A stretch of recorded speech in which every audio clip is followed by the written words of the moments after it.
AI agents are not the future. They are here, and they are the new digital workforce working alongside us. They understand, they decide, and they act. Agents are going to do the work, and humans are going to manage how work gets done. Agents are everywhere. They are autonomous, multimodal, and operate in real time. So how do you bring a new digital workforce into your enterprise? What you have today is not going to get you where you want to go. The technology you use now is going to change, and it's going to change fast. The same tech and the way you've worked before isn't going to work anymore. It needs a new approach. The critical leap isn't just better language models. Powered by the right data, the right integration into the process workflow, and the right orchestration and governance, they are right now defining how every enterprise runs.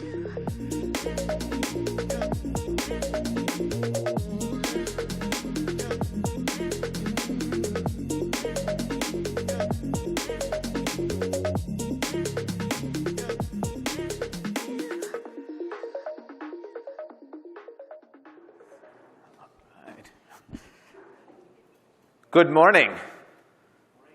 Good morning, yes. Welcome to AIX Summit, live from downtown San Jose.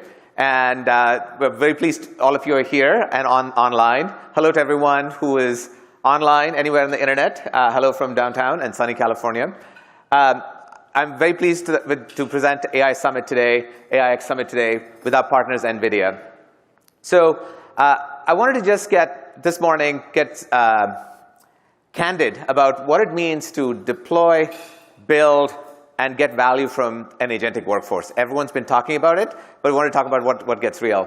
So first to start, how many of you have been building, piloting agents? There we go, everyone. And second, how many have been thinking about the enterprise agentic strategy? Most of you, that's great. What is interesting is I'm going to make a bold statement that most of you have a plan to start, but not a plan to finish. And how do I get to say that without knowing your plans? The last year, I've been spending a lot of time with probably 100 CIOs and practitioners talking about what it means to do AI. The current state of the art is really deploying Copilot or a managed RAG chatbot. And that's not what I'm talking about. I'm talking about agents that do real work that are integrated into the fabric of the enterprise. And they have a set of characteristics I want to go over. First, they're multimodal. They're able to ingest, process, and analyze all the data in the enterprise, not just tables and text that we do today. And so really it's about looking at documents, video, audio, images, like your customer service logs or your invoices. Make sure you have everything.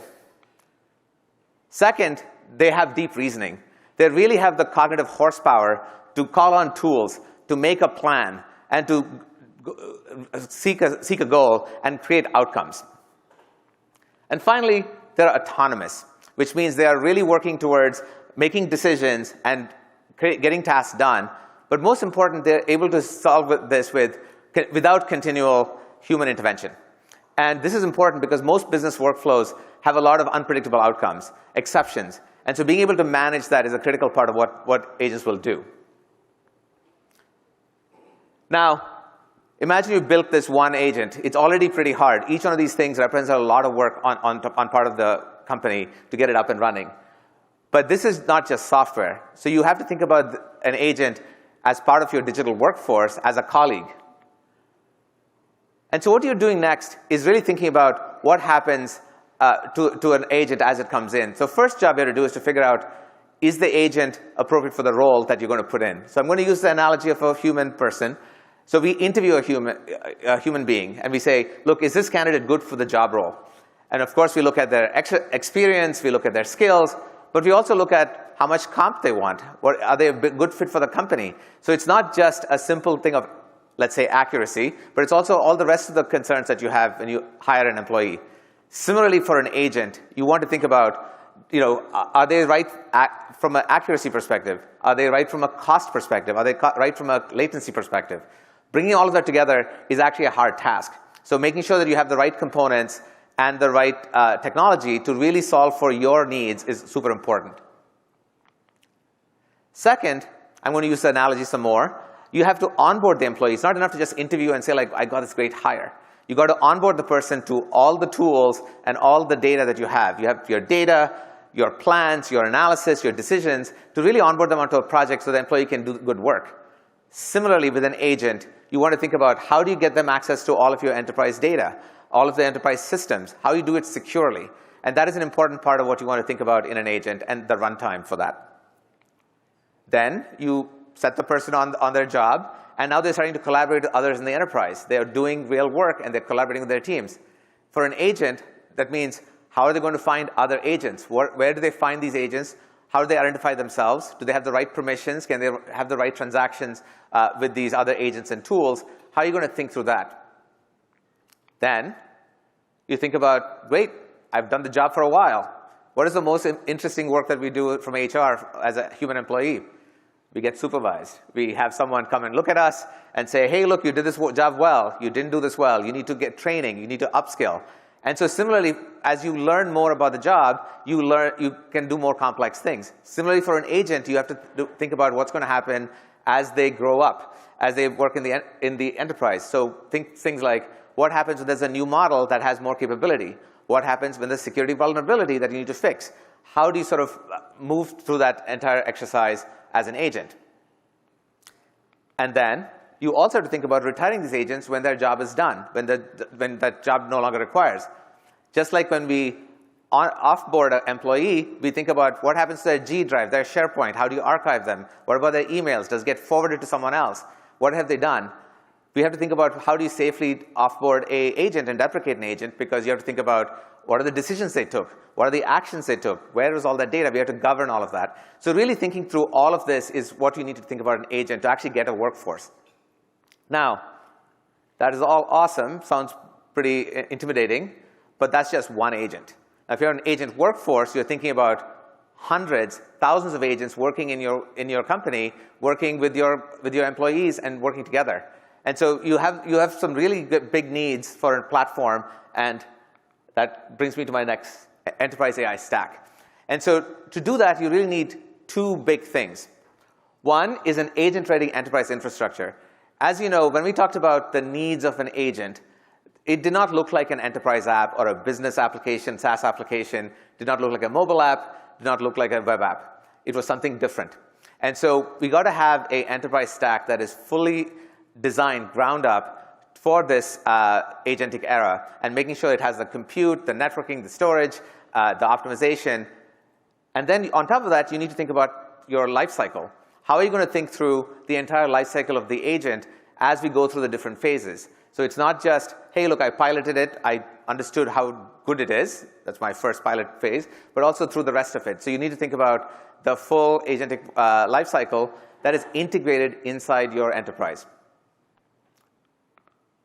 So today, we'll have a quick morning, and we'll sort of cover three big things. One is, what are the must-haves in your enterprise AI stack? It's going to be quite different, as I asserted, and we're going to have people come up and talk about that in terms of what it is we're going to do. Then we're going to talk about the roadblocks and actually implementing the whole lifecycle, the issues with data, the issues with sort of evaluation, the issues with management over time. And finally, we're going to talk to your peers about what it means to actually deliver the strategy. Make a strategy and deliver a strategy, and we'll take a look at different perspectives from the industry. So what I'd like to do is to quickly bring our next speakers in. So welcome Dibanjan Saha, CEO of DataRobot.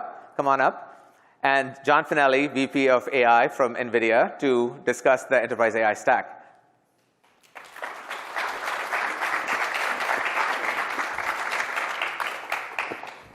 Hi, thank you, Venki. Thank you, John, for joining us, and all of you here for coming and joining us here in San Jose. And I think we have a couple of thousand people on the live stream, so thank you all for joining wherever you are joining from. So before we start on Agentic AI, I mean, if you didn't get that yet, we are going to talk about Agentic AI. Let's do a quick pulse check. raise your hand if you have gone through an agentic AI platform presentation from a vendor or somebody else in the last 90 days. All right?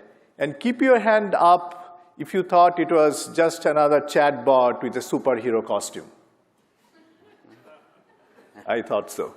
So, John, we are going to talk about the real agentic AI. So I'm pretty sure you get that pitch every day. We are. Well, actually, I give that pitch, and apparently I need to change it because everybody here thinks that I'm bringing out a chatbot in a cape. So, yeah, so we speak with a lot of clients that are interested in agentic AI, trying to understand from our perspective how an agent works, what an agent is, how we can help them deploy them. So quite a bit. The one thing I think is consistent is the notwithstanding the cape, I think a chatbot and interface is one that really needs to be designed and thought about so that people feel comfortable interacting with an AI, whether it's chatting, typing, or chatting audibly with them. That's right. So, and Venki talked a little bit about what an real enterprise AI agent is. Anything you want to add to that? I mean, what is the difference between a real enterprise AI agent versus, let's say, yesterday's enterprise app with a chat interface? Sure, and there's nothing wrong with chats. We have many partners who are running chats that are really successful and all that. So I don't want to poo-poo that. Come down on the chat. But if you think about it, take a step back. So the way that we've seen AI is that it's actually gone through some specific phases, right? So obviously starting with AIX, you've all seen kind of the famous presentation, moving into perception, moving from perception into reasoning.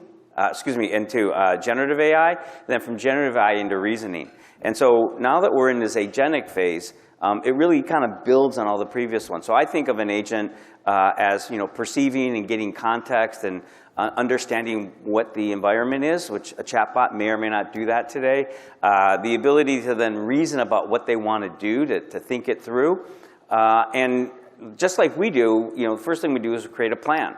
So an agent will create a plan, and then it will take the action to execute on that plan. So if you think about it as, perception, reasoning, planning, and action, and then you kind of wrap all that with memory, so you don't lose that context. You can have multiple turns with the agent. The agent can remember the next time, if you're a call center, that they remember the last time they helped you, just like a real person would, all those things. So it's kind of a simple ask and answer to see, decide, and do. Yeah, that's a great shorthand. Okay, cool. And by the way, as Venki was pointing out, I mean, it's not about just one agent. We are going to have a workforce of agents. So they are going to interact with each other. They are going to interact with human. Hopefully, they are going to collaborate. And hopefully, sometime they have to negotiate. And sometime they probably have to do some conflict resolution. Yeah, I remember some of the first, I don't know if you guys saw this, but the first time people started doing agents, they actually had agents talking to agents, and they started arguing and stuff. So it's actually kind of interesting, kind of funny. That's right. So now getting a little bit deeper into it, you talk to a lot of businesses, I talk to a lot of businesses. So from a business owner's point of view, when they are asking for an agentic AI platform, what are they looking for? What are they telling their boards? What are the CEOs and the CIOs talking about in the boardroom? Sure. So they're really looking to have a result, to have an outcome that's going to move their business forward. Again, the equation for business is pretty simple. Either you spend less or you generate more revenue, right? And ideally, you're spending less while generating more revenue. And so when you think about all the projects that an organization has today that we are doing, things that we're working on, nobody ever has enough budget. Nobody ever says no thank you, right? There's always more to do. And so using agents and using AI to help them achieve those goals, again, whether it's less expensive, making their employees more productive, frees up budget to do other things. So, and exactly, I mean, when I talk to business line owners, for example, banks are not looking for another agent in the call center. They are looking for lights out lending so that they can do the loan processing in 5 minutes without any fraud, right? When you're talking to manufacturers, they are not looking for a dashboard for their supply chain. They are looking for a self-filling supply chain where you can route around port closures or weather event or, God forbid, tariffs, right? Well, and that's even true. And you know, if you think about it from like a weather perspective, sometimes, you know, being reactive and having an agent to if the weather changes, right? So we always get excited if, you know, we see a storm, you know, growing to a higher category into a hurricane. But sometimes they die out just as easily. And being able to change the original change you did can really save you a lot of money. And I guess, you know, that's even true of tariffs. They sort of come and they go depending on. That's right. And speaking of that, by the way, that is the future they are buying into. Yet, a lot of these projects are stuck in pilots, right? And so what differentiates a scaler from a staller? Yeah, I think, I feel like because it's new.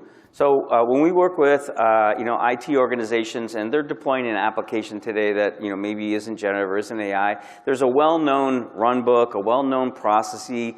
IT organization knows how to bring it in. You know, the procurement organization knows how to have that conversation with the suppliers, the vendors. And what we see a lot with AI is that, that it's being built by line of business. It's being built by the business owners. And so they can be successful. And they get the proof of concept up and they get it running, and then everybody wants to move to production. But we haven't really brought in the IT organization in terms of all the governance, the security, the scalability, ensuring that the uptime is there. And so I think sometimes those two things don't match up. So you're saying that if your compliance team meets your agent at go live, that's already too late? That's true, yes. Okay. All right. So now, kind of moving to infrastructure a little bit, a lot of CIOs believe they already have a data center. They are running enterprise applications in the data center. Reality check, is that enough? I mean, is that, or they need to think about it in a very different way? Well, you know, the infrastructure required, of course, to do AI is different than your standard infrastructure because it requires an accelerator, and of course, many people happen to choose, you know, an NVIDIA GPU. The care and feeding of an agentic AI application is really all around tokens, right? So tokens are what are used to input data, to get output data, and then to translate those tokens into the actions you need to take. And so more and more, we're seeing enterprises move from a data center to an AI factory, right? So that they have a factory inside their data center alongside their existing applications. And so to help them, you know, we've come up with this concept of an enterprise AI factory, right? And so an enterprise AI factory is really, you know, data and electricity in, and then tokens out, right? And so that's new for many IT organizations. So even if the compliance is there and the understanding, it's really how do I set up an AI factory? And from a hardware perspective, that includes, you know, CPUs, GPUs, and networking, kind of the full stack. And then we've worked with partners like yourself to define a software offering so that you have the software aspect of the enterprise AI factory. So the old data centers are going to give away to the new AI factory as the infrastructure. And on top of that, you need software to do orchestration, to do governance, to compliance. So the old CI/CD pipeline that you had for enterprise app is going to be replaced by agent lifecycle management. Exactly. Kind of like Workday for agents or something like that. Yeah, to a certain extent. And you know, what we're seeing is, you know, using, you know, like the Agentic platform like the one that we built together is that you can actually connect your DevOps team with your IT organization, your production organization, right? You can build in the ability to auto-scale, to take care of a lot of the activities that might be new for an IT organization looking at GPUs, looking at AI for the first time. All right. Now, let's kind of think of yourself as a CIO. And you just got the news that your competitor has implemented agents and running 3x faster. What should you do? Well, I think, again, you know, business is business. Even in an industry, there are a lot of trends that are, you know, shared amongst the companies in the industry. But every industry has its, or every company has its own personality, its own differentiator, et cetera. So on one hand, I would think of it as a wake-up call. Right, okay, hey, others are using this, are the reasons they're using it, are they able to help me as well, and should I be doing that? But I would be doing a little more introspection to try and figure out what can I do to extend my business, to extend my differentiators, so that I can not only kind of meet the other companies in the industry, but actually leapfrog them. And that is where I think they should give us a call. And we can roll out our co-engineered AI factory. Yes. I forgot. I was going to call you next. That was right on my list. So speaking of that, John, talking about our partnership and co-engineering what we are doing, you are NVIDIA. Everybody wants to work with NVIDIA. Of course, you have many partners. What makes the partnership between NVIDIA and DataRobot unique or special? Sure. So, first off, it's actually really humbling to be part of NVIDIA at this time. It's just, you can't even imagine, or maybe you can imagine, but until you live it, it's really difficult. So we actually really value the partnership with DataRobot. We have a like mindset in terms of wanting to ensure that our customers are successful and really trying to go the extra mile for our customers and providing them with choice. And so I think the Agent Workforce platform, having been integrated with the NVIDIA software, we have a really tight coupling, and it really gives our customers, our joint customers, an easier path to building agents, knowing that they're going to be supported by the power of both companies. That's right. And two other things, by the way, I'm really, really excited about. We are not only co-engineering and building this platform, we are also dog-fooding it together, both in NVIDIA and in DataRobot, as well as the go-to-market, actually real go-to-market with some real teeth we have behind it. Yes. So again, we want to make sure it works, so we want to use it ourselves. That's a classic, NVIDIA trait. I'm sure many organizations do that as well. And then, the go-to-market, we're here today. We're part of other activities. We're happy to speak to customers together, and more importantly, we're happy to listen to customers so that we can learn what we can do better to help them. Maybe we should build an agent, a chip listening agent or something, so that we can get all these requirements. Now, let's kind of think about the future a little bit. It has been hard to think about the future because every week or every day something new is happening. But I have to ask you this question. So let's say 12 months from now, we are here again talking about Enterprise AI Factory. What can people expect in this next 12 months? There's kind of like the futuristic stuff, and then there's like the blocking and tackling and what's going to kind of happen in the industry. We talked about the idea of a data center, including an enterprise AI factory, that factory generating tokens. What we're seeing now and starting to see now is that as organizations are looking to refresh their data centers, they're refreshing them now with GPU accelerated servers alongside CPU-based servers. So I think, I don't know any real statistics, but maybe like 99% of all servers in data centers today don't have GPUs. I think in 12 months that number is going to creep up 2, 3, 4%, and it's something over the next 5 to 10 years where you're going to see the data centers transform, where they're going to be primarily accelerated. So we are going to be standing up these AI factories in more data centers, and then we are going to roll out, for example, these multi-agentic systems and integrate them into the business fabric of various different enterprises. That probably would be a pretty reasonable goal for the next 12 to 18 months. Absolutely. We're going to see more moving from pilot into production. And one of the things that we've seen is that success begats success, right? Because everybody sees it working. They kind of gone through that first pass of, how do I create the agent? How do I let them communicate? How do I stand it up, work with my IT? And then it's much easier to continue to add folks or to add agents as you grow. Okay. And let's push the boundary a little bit more. Close your eyes, pick up your crystal ball. 5 years from now, what did you bet your NVIDIA stock on?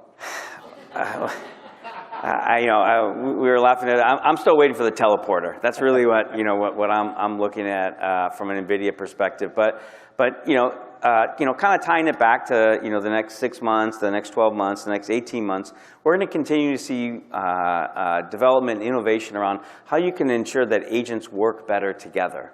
Right? And agents, just like people, are going to be very diverse. So you're going to have agents that you design. You're going to have agents that come with your enterprise applications. You're going to have agents that are part of a SaaS operation. And agents today, as I mentioned, they perceive, they reason, they plan, and they create action. And so one of those plans and one of those actions could actually be coding another agent. So you could actually have agents figuring out that in order to solve this problem, I need another agent to go do this. And so you can start to see them becoming a little more autonomous and starting to make more of these decisions. I mean, interesting that you say that. I was talking to a CIO. They are saying in 5 years from now, my budget line items are going to look very different. I'm not going to spend as much money buying big software stack. I'm going to have the agent runtime where I can build my own software and my own agents to do the things I need to do. Does that resonate with you, or? Yeah, I'm not 100% sure on that. Certainly, you're going to see people build agents. I do think that there's a lot of enterprise software today that is very productive and helping organizations, and will probably continue to. Okay. All right. So with that, John, thank you for sharing your perspective and your thought. And thank you, everybody, for joining us again. And I'm going to hand it over to Venki for the next session. Thank you, Venki.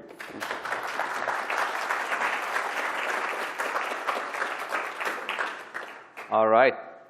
Thank you, John and Debanjan, for humorous. I didn't expect that, but it was great to get that in. So they talked about a broad strategy level, 5 years. I'm running product, and I can what's going to happen in 3 months and what's going to happen in 6 months. So it's good to see sort of where the leaders are thinking. But to bring it all home, to really say how do you actually make this thing work day to day and put it into production and manage it day to day, I want to introduce Prakta Zamble, who's our head of product, and Luke Schulman, director of agent innovation, to really sort of describe what it means to, on a day-to-day basis, implement and run these agents. So, Prakta, take it away. Thank you. Thank you, Venki, and hi, everyone.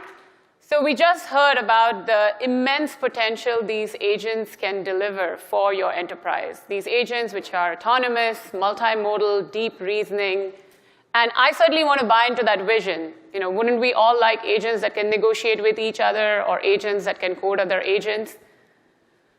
But it's not about the vision that is hard to buy into. It is when it comes to operationalizing that vision, taking your amazing demos and putting it into your enterprise setting to deliver transformative change within your organization. So Luke and I are going to walk you through the different stages of an agent lifecycle and help you build your agent workforce playbook to take your demos and deploy them into production so that you can take critical business dependencies on these agents. We're going to walk you through day 0, which is building the right agent, day 1, where you would be deploying these agents to operate within your enterprise, and then really think about the future concerns, because you don't want to be building your agents for the concerns that you're facing today, but really making sure that you can future-proof your investments. And we will walk you through not only the challenges or the roadblocks, but we are actually going to show you how you can navigate these effectively. So let's dive in. The example that we're going to use is one of a supply chain optimization agent. Now, this agent can access a variety of data within an organization, whether it's ERP data, customer demand data, process diagrams, even external data sources like weather and tariffs. It is going to be able to then process that data and really provide insights as well as help decision-making for that supply chain planner who is not your AI engineer, but certainly an expert when it comes to planning for this organization. And here is what the end result looks like. Now, I know we don't want to start here, and we will certainly help you build this out, but I do want to show you what an enterprise-grade agent architecture should look like. It is complex, but it is also important for you to think through all of these concerns, and we will certainly be walking you through those in the next few minutes. Yeah, that's right. So as Prajakta said, we're forecasting the supplies of 14 bakeries around the country. So that's things like flour, butter, and sugar. And from our core systems, we have things like demand and our current supply and pricing signals. But like a lot of enterprises, there's a lot of forecasting models that help us forecast pricing, help us forecast our stocks and our demand. We want to continue to use those. They've proven themselves over years. Through Model Context Protocol on the far left, we can turn all of that data investment into tools for the agent. What I'll walk you through as we build it together is all the things on the far right too, to help us evaluate and launch that agent securely. And it's not just the architecture or the tech that we're going to talk about, because as you just heard, agents will need to interact with humans, with processes in your organization, as well as your existing infrastructure. So we will be going through all of that. So let's talk about day zero. And as Venki was mentioning earlier, it's really about hiring the right agent. And just as you wouldn't hire an employee just looking at somebody's resume, you want to make sure you build the agent that can operate within your environment using your data. So the first roadblock, or the first question you should all be asking is, which is the architecture that would work best for your use case? Not for an industry benchmark, not based on an industry benchmark, but specifically for your use case. The second question is, these agents are not going to run in silos. They will be running with the rest of your infrastructure. So how does Agentic AI fit with the rest of your infrastructure? And then lastly, I am sure each one of your developers have their own favorite IDEs, their own favorite frameworks. I have my own. So the question really is, how do you enable innovation, provide choice and flexibility, without enabling shadow AI within your organization? So Luke, how does a CIO navigate these day zero challenges? Great. So switching over, we're going to hop into the Data Robot platform. Now it's day zero. So how do we design an agent like this? The reality is there's not one approach. And that's why I have actually 3 versions of what is fundamentally the same agent here. On the far right, I have a functional agent. So it's a Llama 7DB endpoint with tools connected through our MCP server, and I've given it a simple set of instructions to follow. In the middle, I have upgraded the model to NVIDIA's Nematron model. Nematron has great reasoning, so this is a React architecture. Reasoning, observation, and then it performs action. And then on the far left, I have a multi-agent architecture, still using Nematron, but where each sub-agent works independently, and then a conductor agent brings everything together in a final response. What's really great about seeing all these compared is that they do all feel very different. Not just subjectively, but we also have LLM as a judge metrics and other metrics to tell us exactly how these are performing. What you can see is that Nematron, specifically NVIDIA's post-training optimization, gives us a model with great reasoning capability, really good code generation, but it's also fast, and we could embed that model right at the edge. And nevertheless, you always see that it's actually live. So we can embed that model right at the edge. But this is just 3 variations. The possibilities are actually endless. And that's why we've launched an open source project we call Sifter. Sifter can test hundreds or thousands of variations of agent architecture, swapping out the models, swapping out embedders, swapping for re-ranking, taking our system prompt and rewriting it on the fly. But we test each of those architectures to find the balance between accuracy cost, or accuracy and latency. And what you can see here on this chart is as we test it, Nematron really sets the standard for balancing accuracy and latency across all the architectures that we test. I do want to maybe take a pause and really emphasize this, because this is not the same as just picking 3 different combinations and testing them side by side, which is what technically, humanly is possible. But this is really taking a data-driven approach and trying thousands of permutations and combinations, again, based on your criteria of cost, latency, and performance. Great. Now, Prajakta, the other thing you asked me is about implementation. So we're working on our designs. How are we going to implement this? I work with a lot of teams, and they do have their favorite frameworks and toolkits, Llama Index, Crew AI, and I say keep those frameworks and toolkits, but let's do things to make the development fun. Now, fun is being able to drop in new functionality for your agent on the fly. So here, if you've never seen this before, this is called a tracing view. And I can go into the tracing view, and I can see here my agent immediately calling for the forecast for butter supply for our Phoenix bakery. And now I see the forecast starting from 8:15 going forward.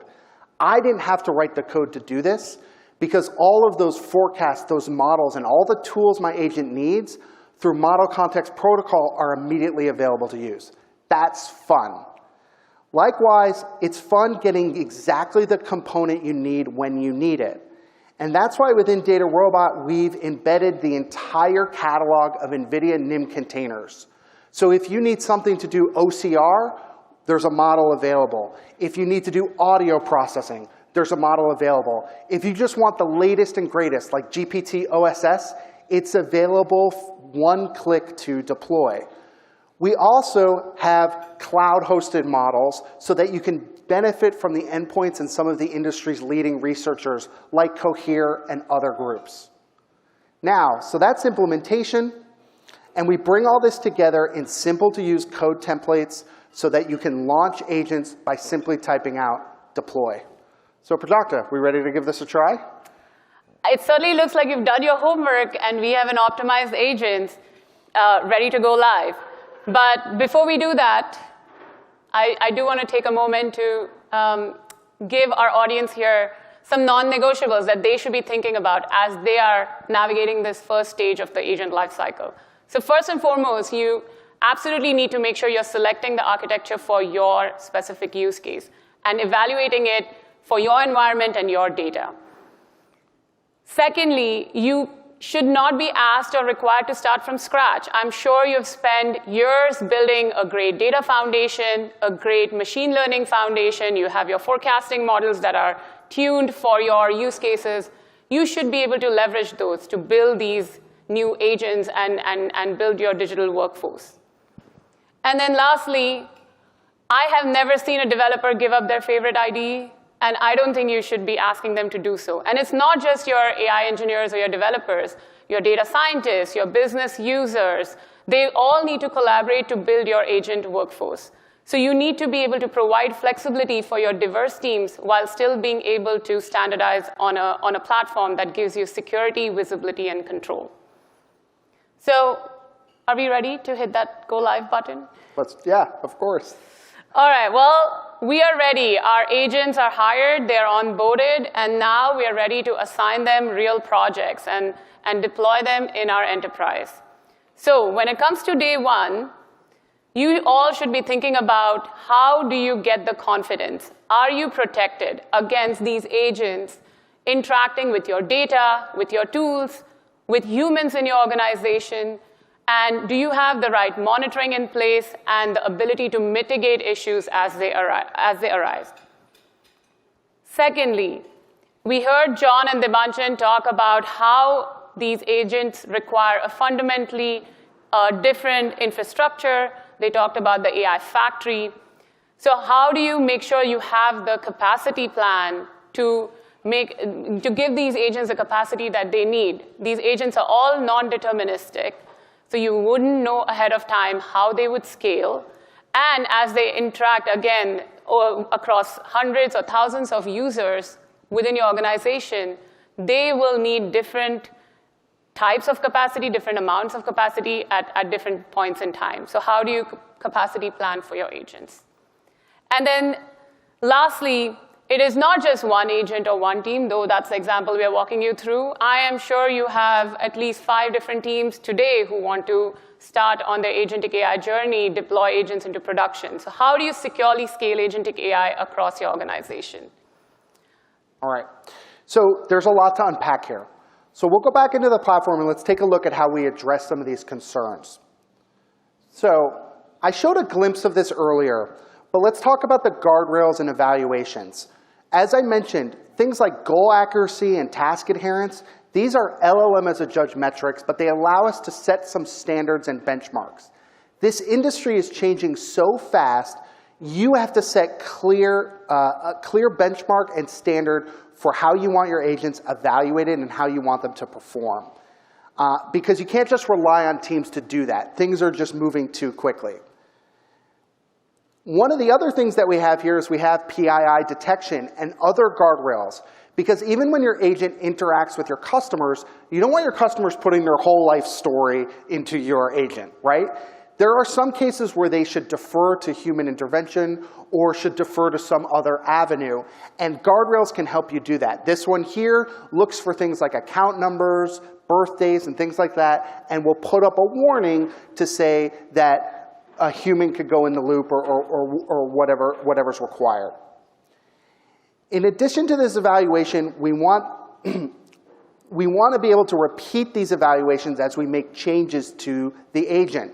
And so we can create evaluation data sets that can repeat chats over and over again and aggregate the results for us. So as we make changes, we can have that clear standard and clear benchmark for how these should perform. Now, the other thing you asked is about scalability. So what I'm going to do is I'm actually going to pull up the Nematron deployment that is powering our agent here. But to do that, I have to spell it correctly. So scalability is an important consideration, but it's also something your platform should take care of for you. That's why we've built this hand in glove with NVIDIA, so that we get the latest hardware and the latest libraries like DataRobot Covalent and NVIDIA Dynamo, so compute and GPUs scale automatically. And it's not just by requests per second. It's by the required token throughput, the reasoning effort. It's by the characteristics of your agent. So the agent interfacing with a customer gets more resources than the agent that asynchronously categorizes documents, which is going to be low priority. So we've got the scalability, we've looked at the guardrails, we've looked at the evals. Prajakta, do you think we're ready to go live? I am ready to push that live button and have our agents start delivering on mission-critical projects. But let me, again, try to summarize it and give our audience here some non-negotiables that they should be thinking of at day one. So at day one, first and foremost, you need to ensure that you have the controls to auto-mitigate any unwanted behavior and end-to-end monitoring so you can keep track of what your agents are doing. And this is not something that you think of once you deploy agents into production. You really need to be able to red team and test these ahead of time and then hit the go live button. So now that we've done that, you also need to adopt a runtime that's optimized for this new world of agentic AI. Because scaling for agentic AI is quite different. It's unlike just scaling on requests per second. You need to be taking into account the reasoning that the agent might need to do, the tools that the agent might need to access, in addition to the scale or the number of requests the agent is getting. And then lastly, you absolutely need to ensure that your platform can support collaboration, but with the right guardrails in place, where you can maintain security, you can have teams access things that they are authorized to access, and hold different teams accountable for the agents that they're running. So now that our agents are live, and they're delivering on our mission-critical tasks, we really are thinking a bit ahead. And that's what we're calling day 90. It could be day 90, day 100, day 200, but really looking ahead, just like your human workforce, your agents will need upskilling. And when it comes to upskilling, even today, the industry is moving so rapidly that there's a new model on the market every other week, there's a new framework, and I'm sure your agents will need additional tools that you would want to make them available to your agents. So how do you ensure that you can upgrade your agents that are now running in your production environments, delivering on critical tasks without causing any production outages? The second thing you should be thinking about is how do you keep up with compliance? So it's not just about your tech upgrades. How do you keep up with evolving regulatory compliance, evolving corporate policies? Because your agents will not be just operating in a single jurisdiction. You would want your agents deployed across your global infrastructure, across your global enterprise. And then lastly, I am sure there are many skeptics in your organization who are thinking, well, this agentic AI is going to cost a lot. Is it really going to deliver all the ROIs that you are promising? So what is a better way to do that than having ability to monitor and track your usage, your costs, control costs, but also being able to report tangibly on the business ROI. So these are some key considerations for day 90. And I'm going to hand it back to Luke. So Luke, do you think we can address these and be more confident about operating our agent workforce? Yeah, absolutely. So what am I going to do? You mentioned keeping up with changes. So what I'm going to do is I'm actually going to pull up the source code for our agent.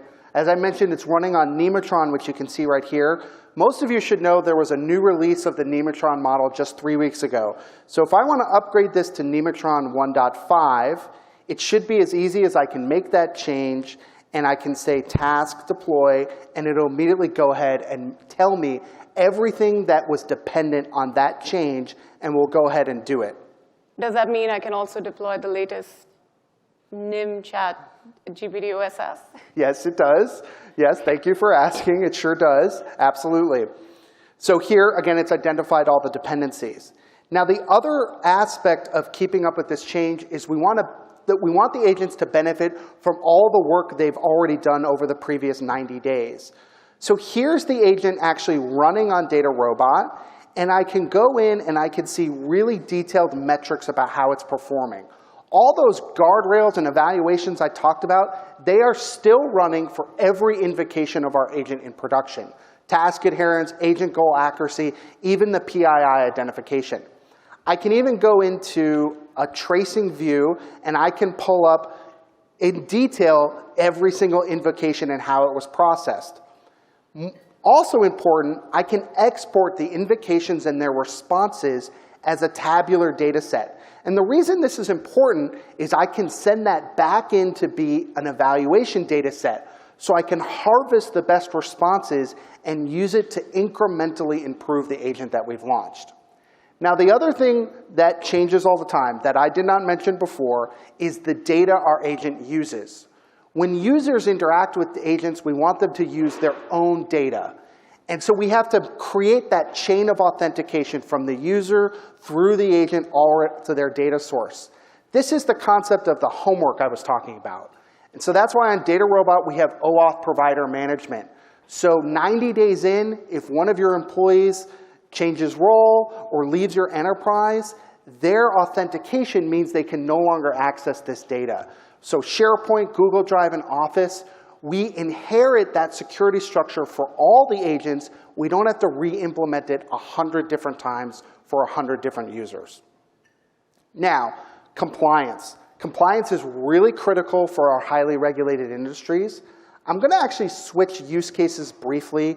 This is adapted from one of our financial services customers, and hopefully it keeps up with me here as I click around. And what this agent does is it provides detailed financial reports based on, for equities and investments. Yeah, so here's a financial outlook for one type of investment. And what the customer is able to do is actually define a specific compliance test. So they're using the PII guardrail that we looked at before. They're using a test of completeness to make sure they're covering the issue completely. And this is a test they can now run through CI/CD for every change that they're doing. And they can say nothing goes live unless this compliance test passes.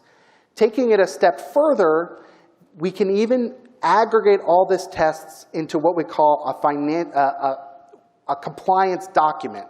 And that compliance document is the artifact needed if you're ever going to take this agent and this AI use case in front of an audit committee or some sort of other compliance review. And that's exactly what this is for. I left something out. So what about my cost? Yeah, all right. So right, exactly. Every CIO's question is, what about costs? So let me go back to the Data Robot console. And really, this is the single pane of glass. This is, I have 148 workflows that I'm tracking here. And again, I showed a glimpse of this before, but let's talk about it in more detail. Right for my agent, I can define a metric of cost. I can define cost as tokens per million, or I could define a cost that's use case specific in terms of savings or revenue generated or however that might be. But most importantly, we can use this cost metric to allow you to do some cross-charge, chargeback across your organization, and make sure that everybody is contributing to keeping up your agentic workforce. No. Well done. Well, so bringing us home here, all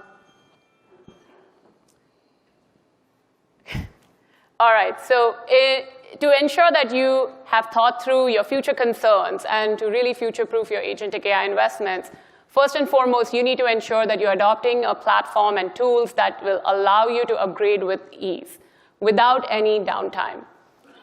Secondly, it not only allows you to do tech upgrades, but it allows you to comply with evolving corporate and regulatory policies so that it's not an afterthought and you don't make your agentic AI a liability for your organization, but can treat it as an asset.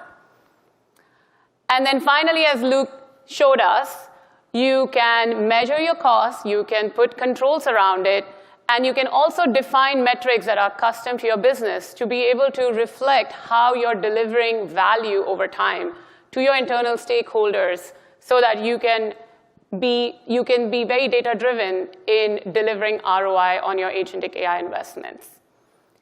Now, I know we have gone over a lot here, but this is truly your checklist to put your agents and take your agents from beyond just demos and put them in your production environment.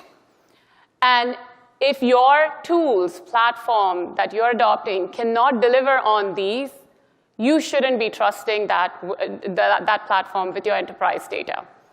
So that is all we have for you today. I am going to hand it back to Wenki. All right, please give a warm applause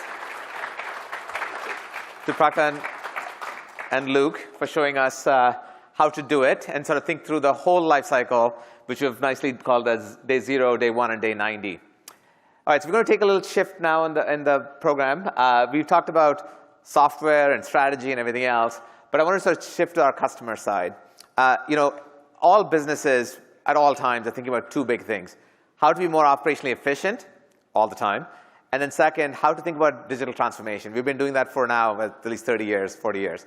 But what happens is when you have this big disruptive technological change, like agents, you get a chance to take a fresh look at those two in a very different light. And so that's why I'm so pleased to have a couple of customers to come and show us how they're thinking about it. So first, I'd like to introduce Patrick Bangert. He is a VP of AI at Oxy, and he will be talking about how Oxy is thinking about applying AI to really become efficient. Patrick, take it away. I'll step out. Thank you very much, Data Robot, for having me here. Thanks for you guys for your attention here. I want to shift the discussion a little bit to how we actually do it in a real customer company. So I'm the Chief AI Officer for Oxy, one of the oil majors here in the US, and you might have heard of us as Warren Buffett's oil company, so that's where we fit into the economy. Ultimately, it's a physical business. It's an asset-heavy business. So what business do we have doing AI? Well, it's actually used in every single part of what we do. And I want to talk to you mostly about the 3 leading causes of death for AI. Okay, to start off on a really positive foot. So the #1 reason why most AI projects fail is because ultimately the human users, the human stakeholders say no thanks for a variety of reasons. The second is that the users say, yes, please, I want this, but you've made the software so clunky to use that I can't. And the third is you've solved the problem nobody has. Right? You've either solved a special case of it, you solved a different version of it, you misunderstood what the customer wanted in the first place. Between those 3, and this is a well-validated thing, this isn't Patrick's opinion, you can go to any of the major consulting companies and read reports on LinkedIn about this. Those are the 3 reasons why AI projects fail. They do not fail because the math doesn't work. They do not fail because the software doesn't work. It's not a technology problem. It's generally a human problem. So that's what I want to focus on when we create these agents. So the first thing is really to be very clear about what the task is. So you've heard, somebody's built an agent here to order butter, sugar, flour. But apart from the obvious thing of ordering these things and making sure they come, what's the task involved, right? What do you actually want? Do you want your inventory to always be at 100%? Or do you want it to be at 50? Do you have to react to certain special events by having a larger inventory in front of Easter or something along those lines? I don't know, I don't run a bakery. But you have to define what exactly the problem is for the agent to be able to solve it. And that's ultimately something that is a collaborative process between a variety of people. You're all familiar with the parable of several blind people touching the elephant. Each person touches a different part of the elephant. Nobody realizes that they have an elephant in front of them until they have a conversation. It's the exact same thing for us here, right? In that bakery example, unless the owner of the bakery, the baker, and ultimately perhaps a selection of customers talk to each other about what it is that they finally expect to get, you'll make a great agent, but that agent will fail. Beyond that, of course, we've heard costs discussed here, right? So it's a question of prioritization. So at our company, we currently run over 200 use cases or agent cases simultaneously right now. We have a wish list of another 400 or so that different people are asking us to work on. So essentially, we have an unlimited mountain of work ahead of us in the AI department. And so the choice is, which agent do you build first? You can only build so many simultaneously, right? And then you want to move on to the next and move on to the next. And if you tell people, well, it's your turn in 2028, not a popular thing to say. So a prioritization framework is necessary. We chose this one. It's by Gartner, where essentially you evaluate where in the business do you go. Are you front office, back office? Are you a support function? And ultimately, you assess two things. How much value do you provide to the business, and how feasible is it to do? So there are certain cases that are effectively a scientific moonshot.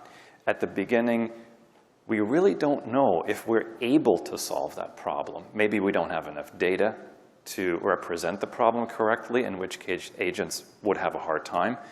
Or there is some kind of a mathematical challenge in there, and we really don't know if AI can handle it.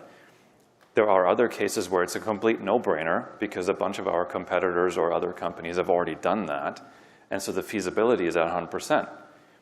And then we're asking about value. So we've got plenty of cases where if you make a one-time investment of X, you then have a year-on-year return of 20X.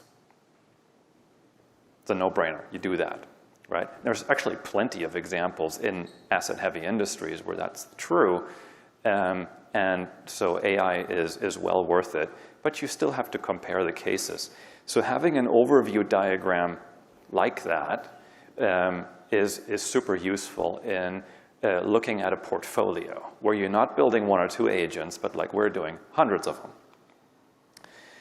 Then it's a team sport. AI agents are not built by the AI team alone. We need a variety of other players to help us along the way. And so I'm saying, like, we play defense, but we need a goalie, and we need the offense, and we need the managers and so on around. So I represent the community of data scientists, AI engineers, but our domain experts, again, coming back to the bakery example that we heard, right? That would be the people who actually know how to do that stuff. We need to talk to them and learn what the problems are, what the processes are, how you bake the bread in order to make all this stuff happen. And then, of course, we need management to supply the necessary resources to help prioritize what's important to you. And ultimately, the most important constituency here are the customers, the users, the people who are going to actually interact with this agent and make it happen for real. And they're the one that really represent, as I said, the major risk, because the two leading causes of death or either the user's not wanting to use the agent or not being able to use the agent, right? So that's your major risk factor. Then we talked about, how do I actually get to the point where this is working? So Prajakta said, what was it? It's not the vision that's hard to buy into. It's when you get to the deployment. That's right? The vision is easy. All over social media, it's like, AI agents and whatnot, but like, okay, so now how do I make them actually work in real life? You're all familiar with agile project management. This is my scientifically called bubble chart that makes it visible for management, again, over a portfolio of hundreds of these things. Where are we? So you can see that we have a stage-gated process of going from we have no idea what we're doing, settling with stakeholders, what's the task at hand, all the way to full-on production. And there's a sort of rough timeline indicated how long this stuff ought to take.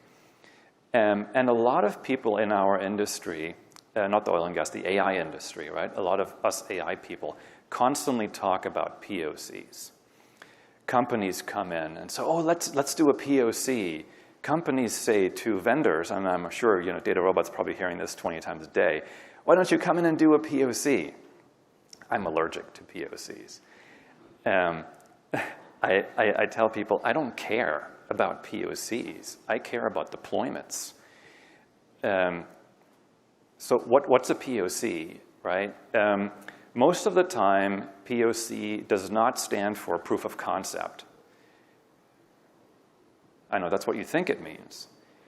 But the concept is typically proven 100 times over. Go look it up on LinkedIn. That's the proof of concept. You're done. A POC actually, most of the time, means a proof of competency, right? Does the vendor know what they're doing? Can I trust this guy? That's what it really is all about. And those are a lot easier to do. That's like a job interview, yeah? If you're clear and honest with people that really, I don't need to prove the science anymore, I just want to know whether you're lying to me, that you can do very quickly and be open about that, and you can move on, because honestly, nobody cares about that. We really want that agent to go live. And so having a portrayal like this is helpful. Now, again, if you're looking at the entire enterprise, what you really want to do is you want to come up with an enterprise-wide strategy. For us, again, we have hundreds of these agents in the making and hundreds more to come. And I'm looking for deployments. So am I going to build an agent from scratch all the way through the deployment and then build a second agent all the way from scratch to the deployment? I'll never get done. What I need is an enterprise strategy to knock them out one by one very quickly. And so that's, of course, why we're partnering with DataRobot to do this, to have an enterprise-grade platform that can do it all, one-shop stop, to make them and deploy them in one place, to have the infrastructure in place to get all of them not only scientifically, mathematically created, but then also shipped out to our users. And so you can see a typical chart at the very bottom. We have a data lakehouse in the cloud where all of our data lives. It's pretty complicated, again, because we're a physical business, so we have data from all sorts of systems. It's very, very distributed, between North America and the Middle East. We're in lots of places. On top of that, then, is the DataRobot platform, the orchestration platform that allows us to, from the data lakehouse, go fly fishing, get the right piece of data out of it, analyze it, train the various models, get them hooked up into agents, package all of that up. And then we've decided that we have multiple technological streams, all the way from the right as computer vision. That's our biggest one, where we have cameras in the field live streaming their video footage through the agents, all the way, of course, to enterprise search LLM models.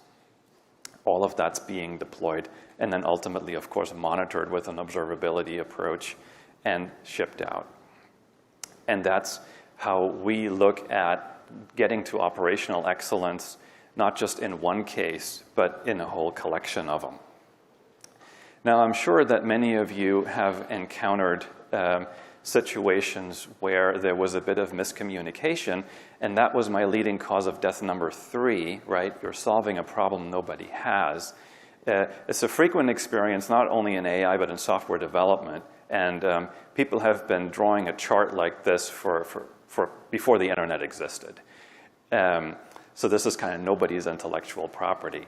But there's a huge difference between what the customer, the end user actually needs, which is the bottom right-hand picture, and how the customer explains it to you, the development team, which is the top left picture, and then all hell breaks loose in the middle. So again, the conversation between the people making the agent and the people using the agent is the critical element in all of this. And that's why, of course, you don't just need the scientific components to it, but all of the interactive components, which obviously the Data Robot platform provides to you, to be able to work together as a team of people, communicate with each other with extreme clarity to define what it is that you want this poor agent to do for you. And then you might be familiar with the John Fisher change curve, which basically displays the psychological reaction of a person exposed to something new. We all hate change, we know that, right? And if you propose a certain change, like adopt this agent, to people, they will react in various ways that you don't want them and you need to manage that. Again, that comes back to our 3 leading causes of death, right? People, the first one, the major one, says users say no thanks. They say no thanks because they're afraid. They are anxious. They don't know how to handle that. And of course, in AI, the biggest #1 fear is that they will lose their jobs. And so we all need to make very clear AI is not in the business of layoffs. I'm telling you right now, if your business case is that you will remove a couple of salaries, it's not worth it. If your business case is that you will make people more efficient by 20 minutes a day, forget about it right there. It's not going to pay the bills. The real use cases, the ones that are actually worth it, make a material difference to your business. Right? Again, the example of ordering flour and butter for that bakery is a perfect example of that, right? We're not making a person slightly more efficient by 20 minutes in their day. No, we're making sure a material problem is solved. You running out of flour on an important day, right? That's the impact. And it's good to think about it in that fashion. At the end of the road, you're making decisions. Either you, the human, are making decisions, or you're getting the agent to make a decision on your behalf. Again, ordering something for your factory. And we're doing that. And so one of the examples that always comes up for an asset-heavy business is maintenance. We have a lot of pieces of equipment in the field, like pumps, turbines, compressors. They fail. That produces all sorts of problems. You know, not only do we have to then, buy a part and go out there and repair it and stuff, but of course the operation is in a shutdown mode during that time. We might spill some oil on the ground, right? That's really bad. So we want to prevent that as much as possible. So we've got multiple things in place. Agents that will forecast events, so that would be a machine learning agent, right? We have agents looking at camera footage to detect what's going on and so on. So by the by, not all agents are using LLMs. In fact, for us, the vast majority of agents are not LLMs. They're classic machine learning, computer vision type methods. But then the outcome is, so this thing just told me that next Tuesday, that pump, which is sitting somewhere in West Texas, is going to fail. Now what? And now you have to think through, or I'm advertising to you to think through a decision tree. There's this very simple example on the chart here where you're thinking through, what are you going to do? So I don't have time to go through each branch in detail, but are you going to turn that thing off and then go and repair it and then turn it back on again and kind of hope for the best? Or are you going to let it run and hope for the best, right? Which track are you going down? In what circumstances are you going down which track? What are the outcomes if you do this versus that? And so you need to keep that in mind. And again, I'm encouraging you to think through the decision process at the very front before you create any agents, so that you're aware of what are the different scenarios that you're getting yourself into when you've actually got the agent. What are the good outcomes? What are the bad outcomes? And that will inform you much, much better about how you need to build the agent in the first place. So we've seen that be very important. If we, for example, and we did this, right? If you create a predictive agent first and then think through the decision mechanism later, you'll get no adoption. Because it's at that last stage where the end user will be like, oh my goodness, I'm going to have to actually do things when these AI people tell me stuff. And then things become difficult. So if you have the discussion about what you need to actually do in the physical world at the very beginning, super helpful for adoption of your agent on that day 90. So if you're interested in hearing more of what I have to say, I wrote down some of this stuff, so you can order my book. It's coming out in February, so it's not in print just yet, but possibility to get some bedtime reading. Thank you very much. Thank you. All right. As a person who in dev myself, I just love Patrick's take on being super grounded on what it actually takes to make all this hype and mumbo jumbo and everything else into like concrete terms, which is like, do you turn off the tap or not, or the machine or not? I just love that. So I think this is sort of the super practical application that we're talking about. So we're going to change topics a little bit now. And we talked about two things. One is operational excellence, being really able to sort of make these decisions, be efficient, and get sort of business outcomes, and working backwards from the outcome that you want into the AI. I'm going to do a change of scene now, and I want to introduce Sanjeev Vora, who is a Chief Technology and Innovation Officer at Genpact. And he is driving business transformation at a company scale from the C-suite, thinking through how to sort of change an entire business from scratch. So welcome up, Sanjeev. Thanks. Thank you. Thank you. Thanks for coming and traveling over to come here. Pleasure. I want to just start with sort of let the audience know a little bit about sort of what does Genpact do, and then from there sort of think about how you think about the agentic transformation in the C-suite and the board. Yep. So Genpact is a $5 billion company.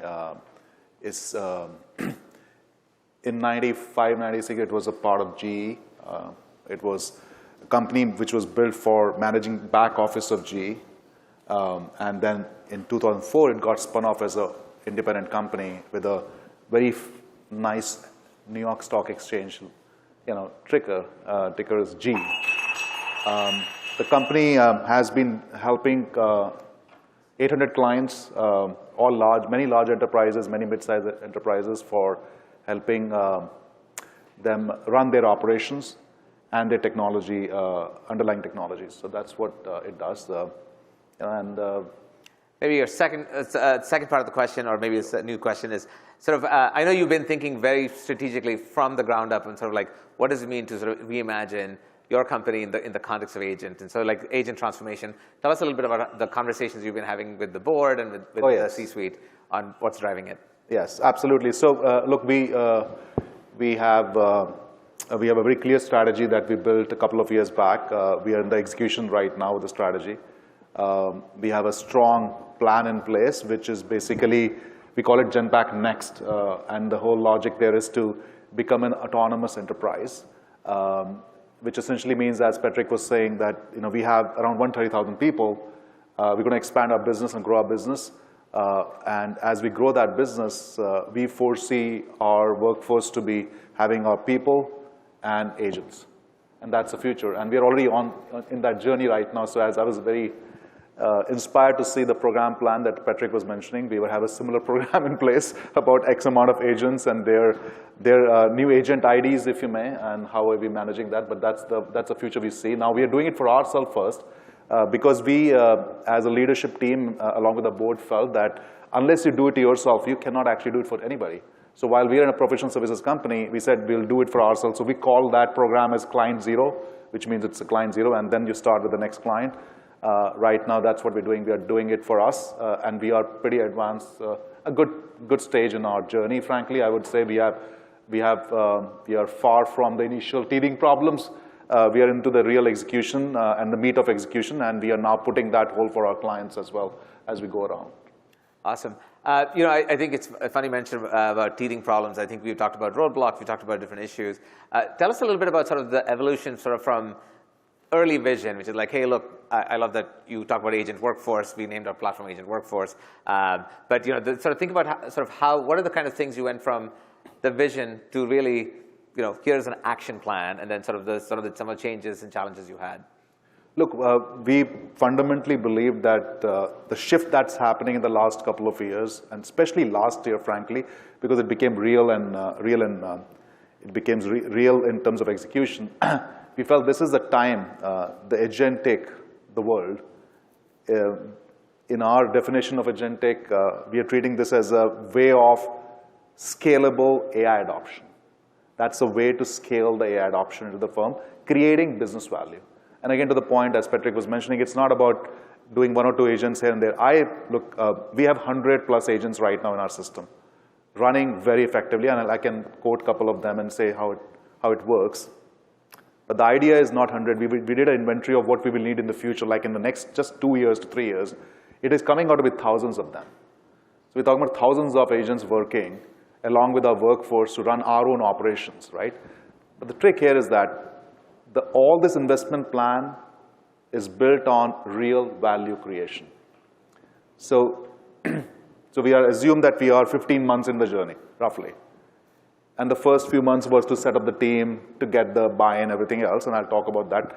But the sponsorship from the top is super critical. So this topic of how we are creating this value is discussed on a weekly basis at the Global Leadership Council. So there's no board meeting where we don't talk about this as a topic itself.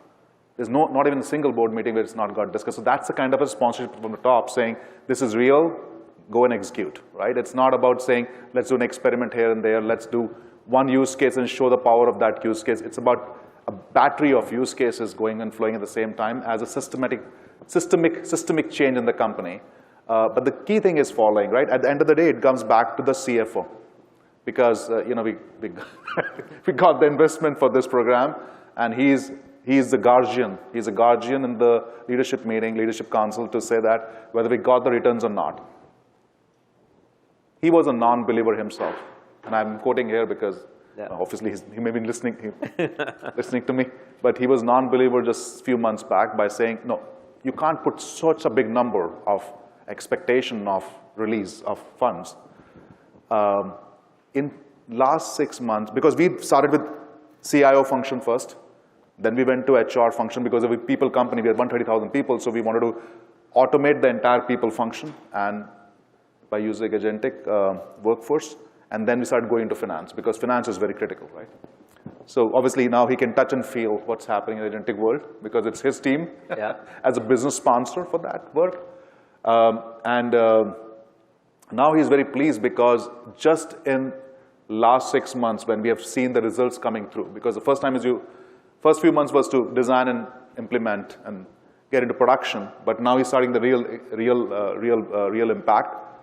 We have reduced, we have got $40 million out of the pocket in the last few months. So it's a real money. It's like a real G&A reduction. It's a total G&A reduction. And now it is becoming more and powerful, saying he's asking, how much can you give me more? So it's a very different discussion. Now discussion is not about whether it's possible or not. The discussion is how big is this efficiency. But it's not only about efficiency. I should not be calling efficiency the only factor because we just mentioned here. It's also about engagement with people. So one example which I'm very passionate about, and I may have mentioned to you earlier, that our chief we have a chief listening officer in our company. Her name is Amber. She's AI. And she has done 500,000 conversations with our people in the last 1 year. 500,000 conversations. 130,000 people, 500,000 conversations. You can make a math of it, right? Before that, we used to have a survey-based approach, human-based approach. You will touch people at least once or twice in a year. Now it's dynamic touch point with people. But beyond that, what happens is if people have issues, that's addressed at the same time dynamically, living addressal of the issues. And that was not possible. Now we are able to hyper-personalize our response to our people's issue, which we couldn't have done with a survey-based approach, which is happening once in a while. So that makes sense. But that's a power of employee engagement. Our employee sentiments have gone up to 85% right now, positive sentiments. And that's the power of using AI in a way that can add value to the business. No, I absolutely love this. I love that it is sort of you're using this new generation of technology to really rethink sort of what you were doing before, not just simply optimize it, but also sort of rethink it. And this Chief Listening Officer is an awesome sort of example of that. So sort of thinking a little bit now, you sort of talked about, your first step, maybe the first phase was like deploying it and doing dog fooding. I came from Microsoft. We are a huge believer in dog fooding. We've been doing that with NVIDIA as well. So I love that you're sort of trying it on yourself, but shifting the needle a little bit towards how you want to go to market with your customers. How do you anticipate how your customers will perceive this change internally at Genpact? Look, we have a very strong belief, and by the way, there are multiple beliefs in the market right now, but we have taken a very strong position. And I'll tell you the position and I think we are super, super satisfied, and because we're seeing the real returns in our hands, is that we believe that AI is heterogeneous technology. It can be deployed across the entire stack, anywhere from bottom, from infra to data to applications to the front applications to the experience, right? Whatever you would have in the entire system. But it has to be embedded inside the fabric of the process workflow at a task level, right? Which means the consumers of this technology, the way they work today, they need to see less friction with tech.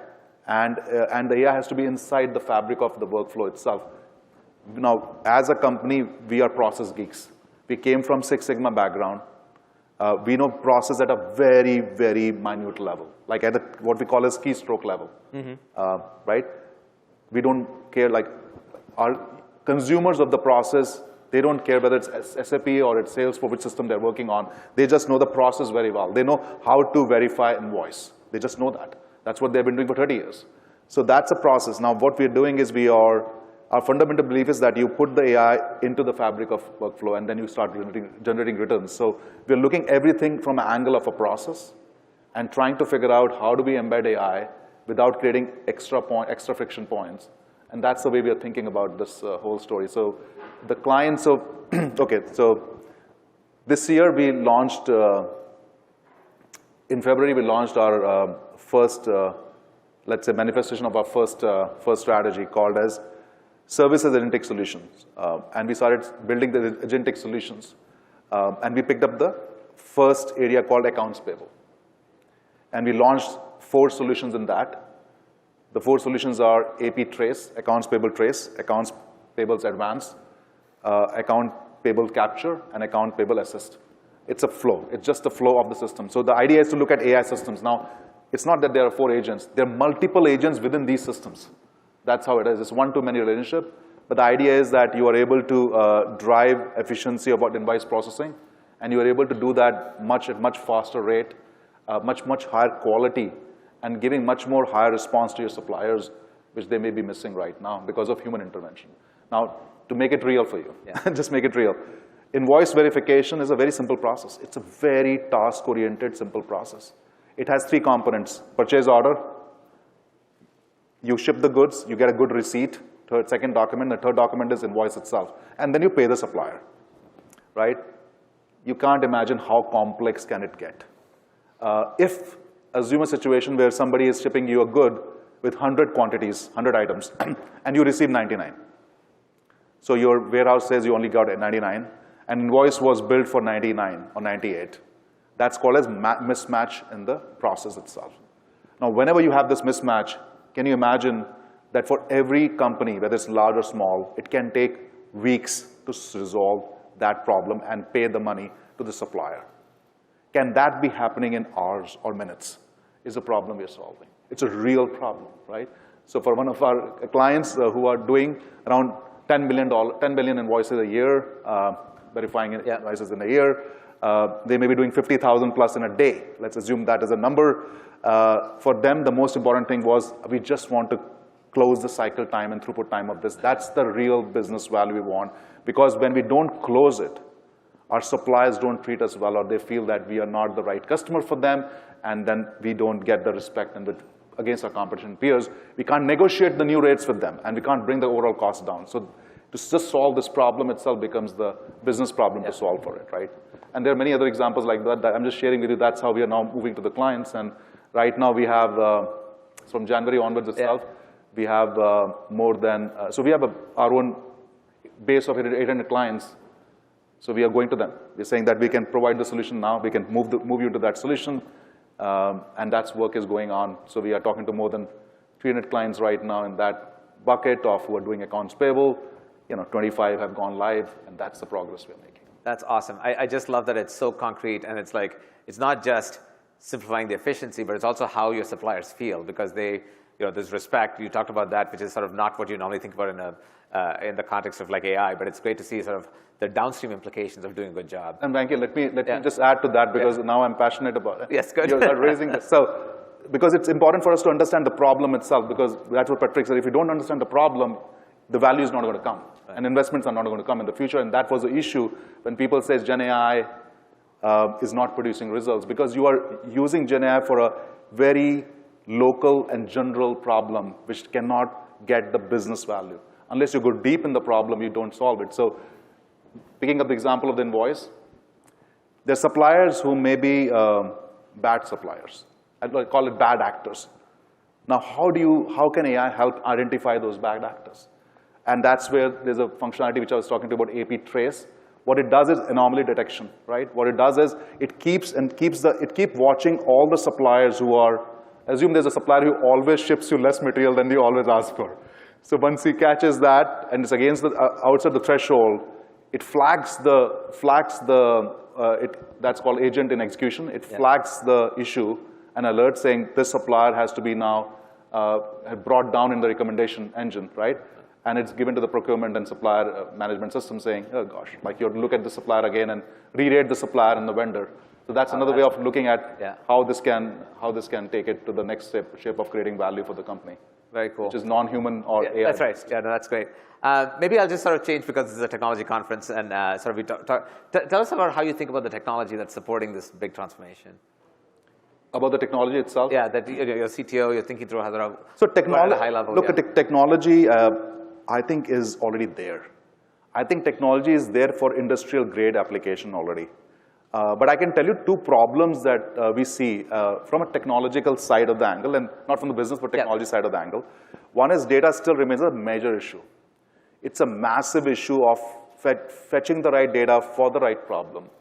Even for any sort of company, it is not easy. On paper, it seems easy, but the amount of work still getting done to get the right set of data for solving a problem, still an issue for most of the companies. The second point, I think, is many companies are not thinking, I would say, at that level of maturity, is the role of integration here. The integration of not only data itself, but once you make an application or once you make an AI model, how do you want to think about integrating into a workflow or any system that is being used by the users with less friction and more higher experience? So that experience, like you said, AIX, it's very critical. AI experience is super critical to make AI successful, if that makes sense. Right? That's awesome. As we wrap up this discussion,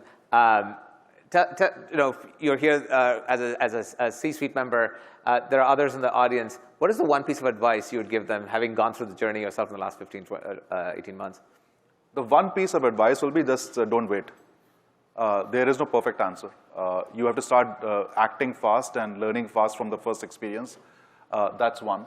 The And attached to that advice is when you start something, start with the business sponsor if you're coming from the tech world. Because if you're going to be if you're going to make it a tech initiative, it's going to be very difficult to see the light of the initiative.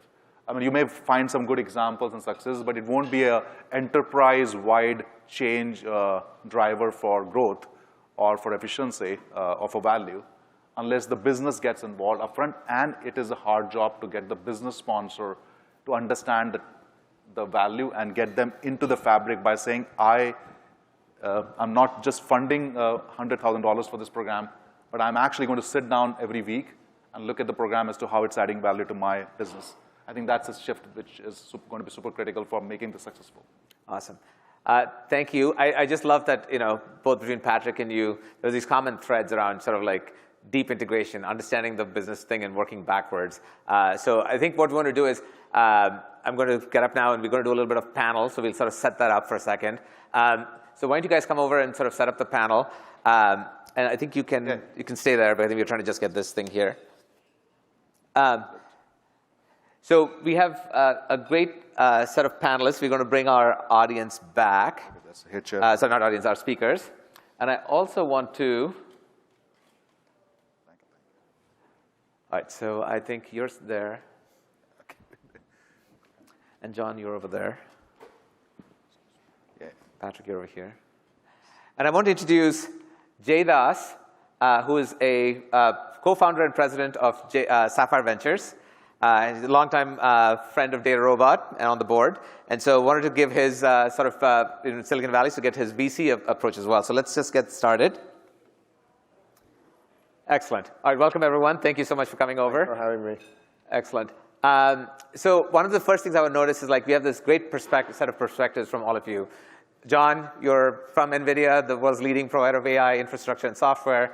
And Sanjeev, you've been transforming a large Fortune company.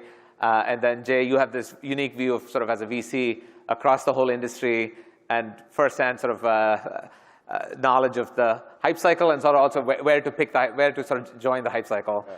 And then Patrick, you've on the ground, data science team, getting work done. So thank you all for coming and running a perspective. So maybe I'll start with you, John. Everyone knows NVIDIA as the world's biggest GPU maker, hardware excellence. But I know that you and I have been working together, and our team's been working together for nearly 2 years now on building this platform. And one of the big things that was surprising to me, actually, is how much enterprise software NVIDIA builds. And so I wanted to sort of get your take on sort of like, what is the nature of the sort of, what is driving this enterprise software investment, and why do you do it? Sure. So as you imagine, as a hardware provider, we need to enable an ecosystem.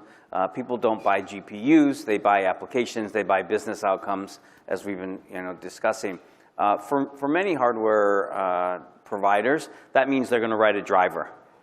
So we've kind of taken that to the extreme. Not only have we written drivers and very complex drivers that work across systems and across the data center, but we spent a lot of time building technology up the stack.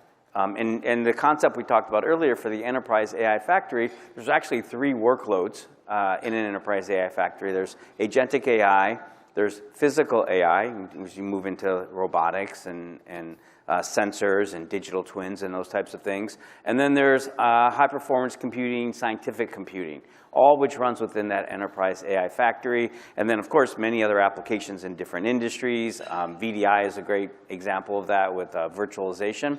But if we think about specifically the agentic AI platform, it kind of comes down to 4 important things that I think it would be important for everybody to understand. The first one is around models, right? So it all starts with models. NVIDIA supports all of the open source models, all the open models, whether it's Llama or GPT, OSS, or any of the models that people are looking. But many people are surprised to find out that we actually have our own framework.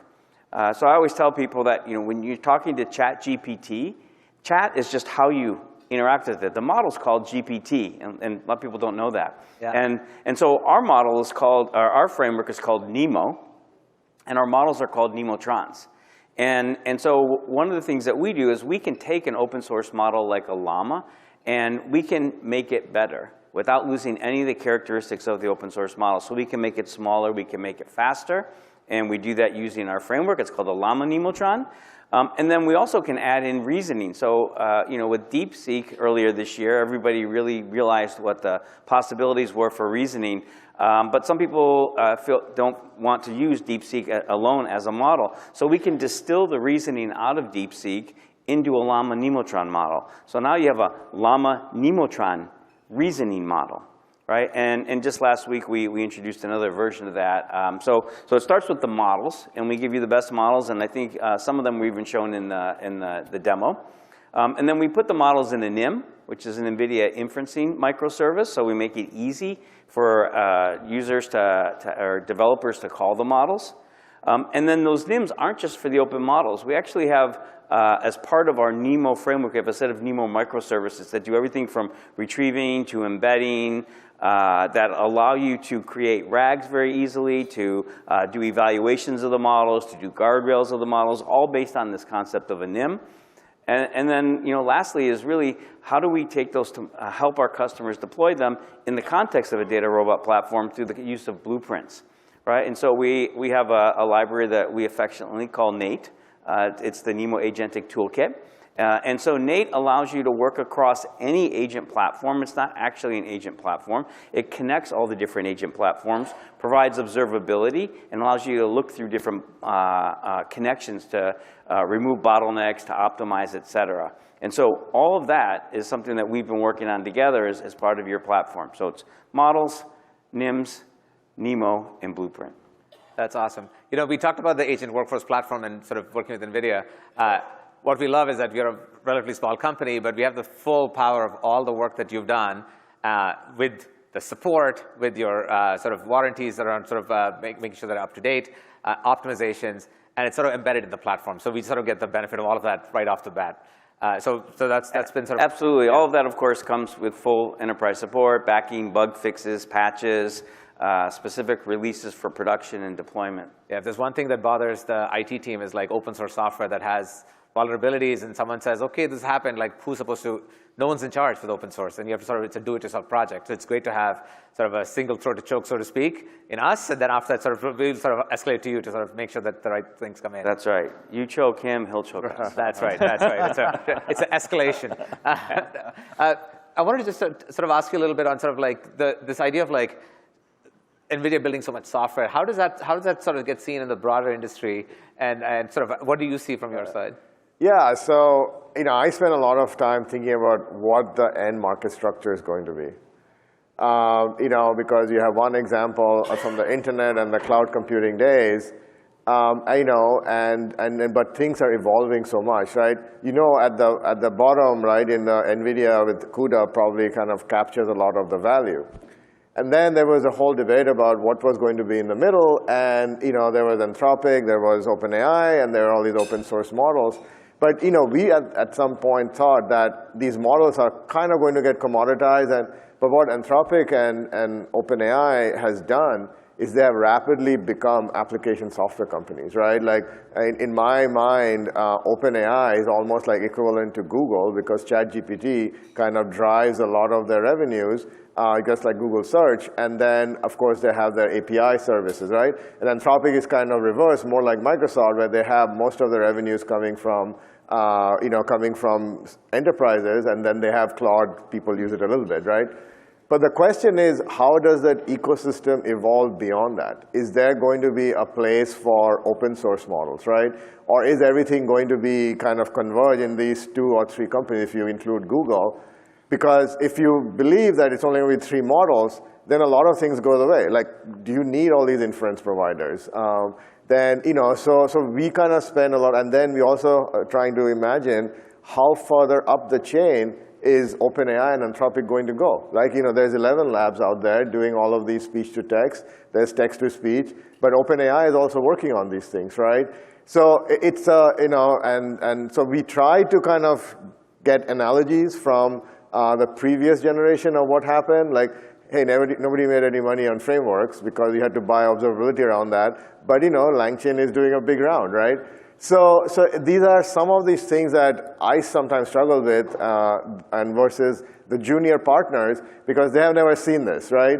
And when you tell them, hey, CoreWeave, probably will end up like Exodus or at some point and trade as a REIT, people don't believe me. They're like, hey, it's trading at 30 times. We should have invested at $1 billion valuation when it was getting done. And I know NVIDIA's corp dev called everybody in the valley, and nobody bid, right?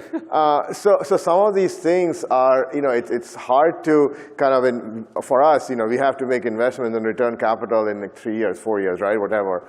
So it is kind of interesting, like what is a good trade versus what is a long-term nature of the market. Excellent. I'm going to change topics a little bit, sort of going from sort of the market dynamics. Sanjeev, I know you sort of touched on it. You talked about sort of talking to your, earlier we talked about sort of talking to your CHRO about like digital employees. Sort of pull that thread a little bit because you talked about how, they're going to be in charge of new sets of employees. Oh yeah, absolutely. I think, look, we have classified our employee base into 3 parts. One is we are calling, and we can make it simple, right? Yeah. Just architecture simple, right? People, let's say talent architecture. So, because that's very critical, and as Patrick was saying, people need to be inspired for the future, right? To make this change, to adopt or embrace AI. So there are 3 things. One is AI builders. These are the people that we normally would know, the people who are data scientists, people who are data engineers. So that's one segment of the builders, and they are building stuff, and we are growing that segment because we need more of them in the future. Obviously, they're also getting a lot of help from AI to kind of, like a lot of data stuff is, quality stuff is now being done by AI as well. So, but I think we need, that's the first cohort. The second one is, we call it AI practitioners, which means in the future, all our people who are running operations, whether they're in finance operation or supply chain or procurement or something, or insurance, underwriting, these people will have a blended skills and will be very easy to work with AI. Like they should be transitioning and cross-skilling themselves or working with new systems, let's put it easy way, right? So that work is going on in a big way. And the third thing is AI itself as a workforce. So those 3 components. So I think the way we are doing is that I may have discussed earlier, but our CIO is responsible for building and managing the internal AI workforce, right? Technically. Yeah. And I'll call it technically. Yeah. Right? Operationally, our business owners, like for example, our CFO, is accountable for managing the AI workforce, which is operationally working under him, because he should know how many, he should have, and by the way, he has a dashboard now. Yeah. You've given him a dashboard saying, you know how many people are there, right, in your system now. Because you should know that when you're expanding, when you are letting your people go to a client work, the good thing is in our business, we also do work for the clients. So we don't have to let people go. Like we can just move our people, internal people, to the client side. That's all, right? So that's a nice thing. And the third thing is who's finally strategically accountable for this? And that's where the chief leadership and chief HRO came in. Yeah. Because you are the person who's going to plan for the next workforce of this company. So you plan for all 3 workforces. And I think that's the way, that's where the chief listening officer has a name. And a reporting line to the CHRO. That's, oh, nice, very nice. I think it's really fascinating. I think we've used this sort of the idea of like anthropomorphizing agents to actually sort of talk about the life cycle. But you guys have really sort of implemented at sort of scale. John, maybe I just sort of riff off that. I know Jensen has been talking about like IT being sort of managing the digital workforce. And I like how Sanjeev is saying, yes, they're going to create it and run it and everything else, but they report into the business. Do you have thoughts on that, sort of how you've seen it in conversations? I think it's still emerging. I think, the concept, of course, of, onboarding agents, of, treating agents as if they were employees makes a lot of sense, right? So you start with an advisor or a co-pilot or whatever the right tool is. And I think it's going to depend on the actual function. We have a lot of engineers who are using tools to help them code in AI. I don't think like that HR is looking at the coding tool, right? But there might be somebody working in the finance department, supply chain, et cetera, where it may feel more like that employee relationship. That's awesome. I think the one sort of takeaway is like, we're still very early. It's like day one, so to speak. And so there's lots you're going to learn. And so I wanted to sort of maybe turn to Patrick a little bit and say, Patrick, you're where the rubber hits the road, where like you're literally implementing these things day to day and making sure that those bubbles sort of move from the left to the right and become green. Tell us about how you are thinking, and I think maybe I'll sort of do a composite question. You're already doing a lot of work, and you talked about forecasting and things that you're already doing and sort of predicting maintenance. So those are sort of more classical ML. And so there's a lot of investment that you already have there. How do you think about moving from that world of sort of data science, we're building models and solving these really material problems into this agentic world where they have a role, but they're sort of, it's a much broader role. How do you think about that? Yeah, I mean, if we look at what's the difference between pre-agentic AI to agentic AI is the expectation that agents will do stuff. Right? So where we always talked about having a human in the loop with pre-agentic AI, the human is gradually being extracted from the loop step by step. You could, in some instances, go so far as to close the loop entirely, right, and have it entirely based on the agent itself, right? And so that's the big difference in expectation. And so what does that mean for people like us who are building those agents? So first of all, we have to understand the task that the agent's supposed to be doing far, far deeper, because we're no longer saying, hey, dear human decision maker, here's the AI model output, you go deal with the problem, right? Now the agent has to go deal with the problem, which means we have to understand the problem. Second thing we have to do is integrate that agent with all of the various IT systems that are necessary that may not be agentic AI, that may not have nothing to do with AI at all. They may be the inventory system, the SAP system, the HR system, and various other things. Either pull data from them or, God forbid, write data into those databases proactively, right? And then the third element really to get there is to generate trust. Trust among the humans that have just been extracted from the loop. Right. And their human reporting line that has to sign off on the fact that they've just been extracted from the loop, and this agent is now going to materially affect your business, either by paying money for something, or really materially in terms of ordering things that will be delivered and things of that nature. So generating trust, I think, is really the key element here.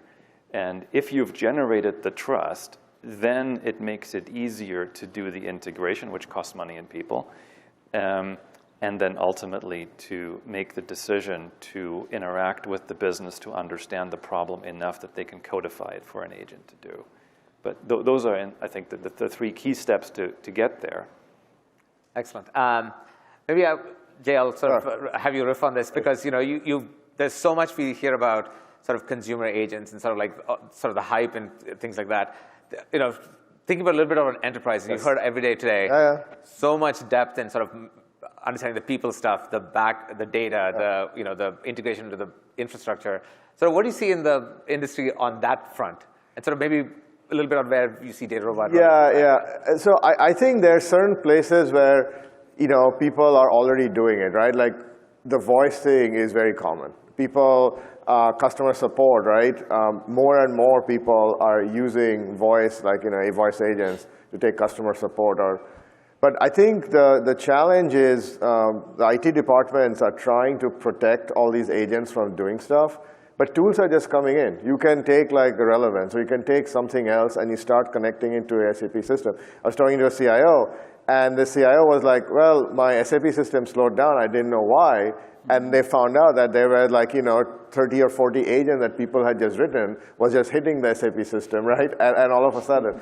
So I think the adoption within the enterprise is still pretty low. Like, of course, people are using it for productivity tools, right? Yeah, summarizing a Zoom call, or writing code, or writing email summarizing, performance reviews. All of that stuff is being done.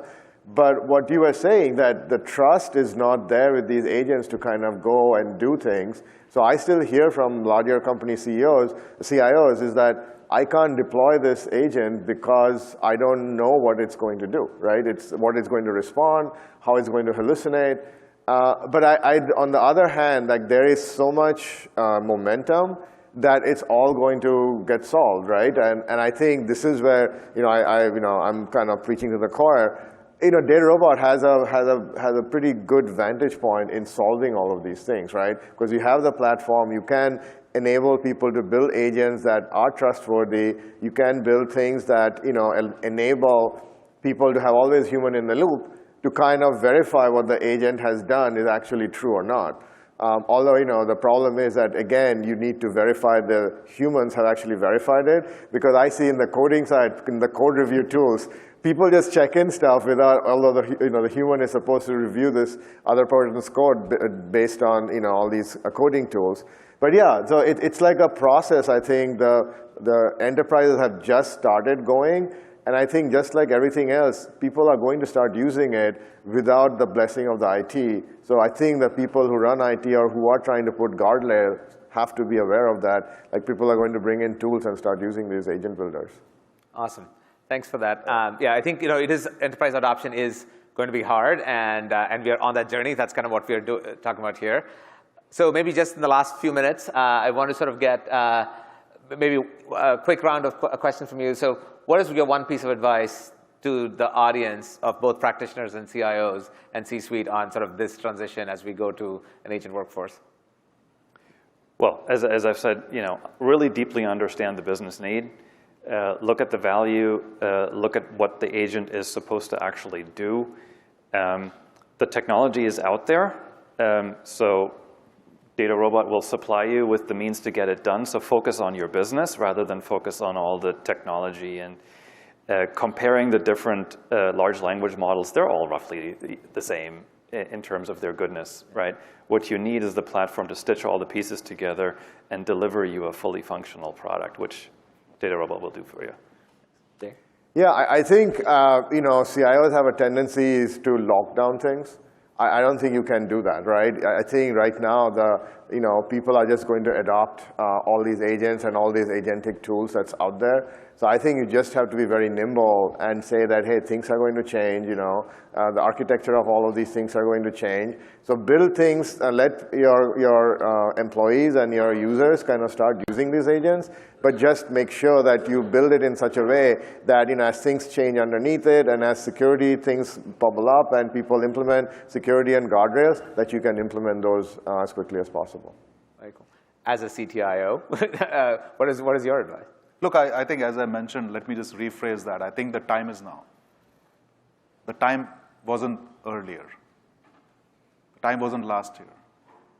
And the reason I'm saying is because now you don't need to have a hammer looking for a nail anymore. Mm-hmm. Like, you don't have to be technologists to kind of sell an idea to the business. In most of the clients that I've met, it's a board-level discussion already. So pressure is from the top to the CEO. CEO is actually being asked to respond, saying, what are you doing with AI? Now, I think somebody has to pick up the baton in the leadership meeting, leadership team, and say, we will drive it together with sponsorship of the business, whether it's a CTO of the company or CIO or whosoever has or chief digital officer, like whosoever is responsible, they have to just go and put a business case and act fast. And I don't think there will be a perfect answer. There's no perfect answer ever has been for any of the technology waves that we have gone through, whether it was ERP earlier, 20 years, 30 years back. People learned with experience, and they made mistakes, and they figured it out how to implement an ERP system. I think it's, or internet, or mobile applications, frankly. I think it's going to be the same here as well, but the time is now. I think it's very, acting fast and learning fast will be the only way to get yourself, generate the value that your leadership is looking forward for that's what it is. Right? Awesome. John? I actually thought I had the perfect answer. Apparently there isn't one, so. I think, for us it's, keep going, right? Like, keep pushing the boundaries. You mentioned a couple different, sort of personas of CIO, CEO. Stay in lockstep. Every employee will benefit from AI. You have to figure out the right way to do that, how to unlock that value, right? And those that, that aren't using AI will, get outcompeted by those that are. Yeah. Awesome. Thank you so much. And please give a warm applause for our panelists. Thank you so much, and thanks for coming.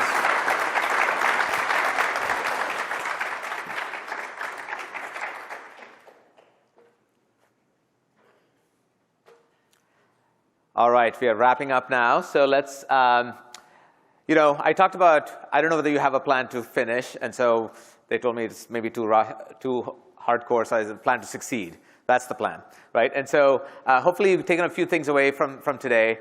One is just know that sort of doing this agent workforce and building this thing out, it's not the same. It's not yet another enterprise software, yet another app you're deploying. It is a different way of thinking of it. And coming to do that, you sort of really need, Debanjan and John talked a lot about how to actually have an agent-ready AI infrastructure. That is super important as we build that out, and that is really a ground-up sort of reimagination of the whole stack.